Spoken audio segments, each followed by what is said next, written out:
नगरविकास विभागातील कर्मचाऱ्यांचे बेमुदत आंदोलन सुरू।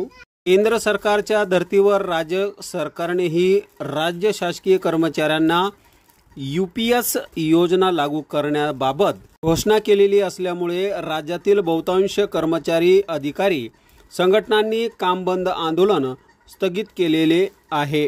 परंतु मुख्यमंत्री एकनाथ शिंदे यांच्याकडे असलेल्या नगरविकास विभागातील महाराष्ट्र राज्य नगर परिषद संवर्ग अधिकाऱ्यांना शासनाच्या अधिनियमानुसार राज्य शासकीय कर्मचारी म्हणून दर्जा दिला असल्याचे म्हणत आंदोलनकर्त्यांनी महाराष्ट्र राज्य नगर परिषद संवर्ग अधिकारी संघटनेने आपले काम बंद आंदोलन स्थगित न करता सेवार्थासह पेन्शन योजनेचे पर्याय दिल्याशिवाय बेमुदत काम बंद आंदोलन मागे घेणार नाही असे ठरवले आहे। त्या अनुषंगाने बुलढाणा नगर परिषदेच्या कार्यालयातील सर्व संवर्ग अधिकाऱ्यांनी 100% काम बंद आंदोलन सुरू केले आहे। आज महाराष्ट्रातील जवळपास 350 नगरपालिका आहेत। या नगरपालिकेमध्ये कार्यरत राज्य संवर्गाचे अधिकारी आहेत। या राज्य संवर्गामध्ये उपमुख्य अधिकारी असतील, कर अधीक्षक असतील, इंजिनियर असतील, अकाउंटंट ऑडिटर असतील, असे खूप मोठे राज्य शासनाचे कर्मचारी नगरपालिकांमध्ये कार्यरत आहे। राज्य संवर्गांची निर्मिती होऊन 2007-8ला निर्मिती झाली, 2013, 2018, 19 आणि आता 24 अशा 3 नियुक्त्या झालेल्या आहेत। आणि आजपर्यंत राज्य संवर्ग कर्मचाऱ्यांना कुठल्याही प्रकारचा लाभ शासनाने या ठिकाणी दिलेला नाही। नवीन सोडा जुनी सोडा कुठलीही पेन्शन योजना या कर्मचाऱ्यांना लागू केलेली नाही। अतिशय धक्कादायक असा हा विषय आहे।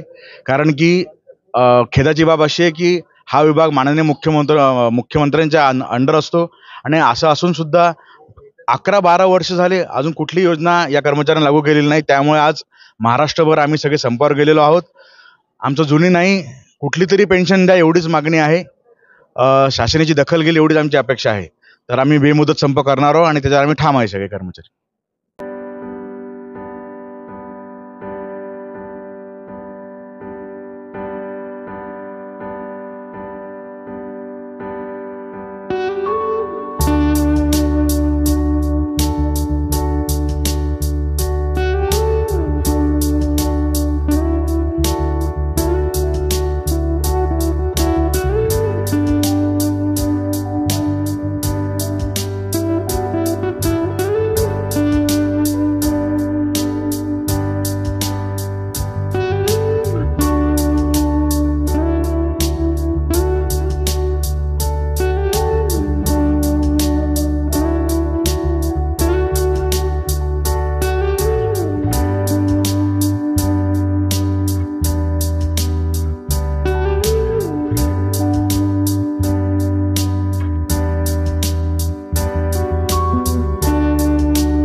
संपर्क करा।